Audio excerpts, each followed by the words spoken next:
নারায়ণগঞ্জের সোনারগাঁয়ে ঢাকা চট্টগ্রাম মহাসড়কের পাশ থেকে অজ্ঞাত এক ব্যক্তির মরদেহ উদ্ধার করেছে পুলিশ। প্রাথমিকভাবে ধারণা করা হচ্ছে এটি একটি সড়ক দুর্ঘটনা। নারায়ণগঞ্জের সোনারগাঁও উপজেলার টিপরদি এলাকায় চৈতি গার্মেন্টসের সামনে মহাসড়কের পাশে মধ্যবয়সী এক অজ্ঞাত পুরুষের নিথর দেহ পড়ে থাকতে দেখে চাঞ্চল্যের সৃষ্টি হয় স্থানীয়দের মধ্যে। খবর পেয়ে পথচারীরা জাতীয় জরুরি সেবা 999-এ ফোন দিলে দ্রুত ঘটনাস্থলে আসে সোনারগাঁ থানা পুলিশ ও হাইওয়ে পুলিশ।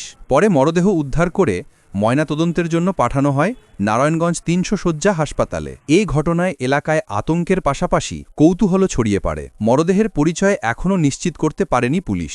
মরদেহের পরিচয় শনাক্ত ও মৃত্যুর প্রকৃত কারণ উদ্ঘাটনে তদন্ত চলছে বলে জানিয়েছে পুলিশ। আমরা অনলাইন থেকে একটা ফোন পেয়েছিলাম যে এখানে একটা ডেড বডি পড়ে আছে রাস্তায়, এরকম খবর পেয়ে আমাদের হাইওয়ে পুলিশ, তারপরে আমাদের থানা পুলিশ এখানে রেসপন্স করতো। আমরা এখানে এসেছে যে আইনি ব্যবস্থা সেটা মেনে আমরা ইনকোয়েস্ট করার পরে এখন এটাকে পোস্টমর্টমের জন্য পাঠানো হবে। এর শরীরে আঘাতের চিহ্ন আছে, এটা দেখে প্রাথমিকভাবে মনে হচ্ছে যে এটা অ্যাক্সিডেন্ট।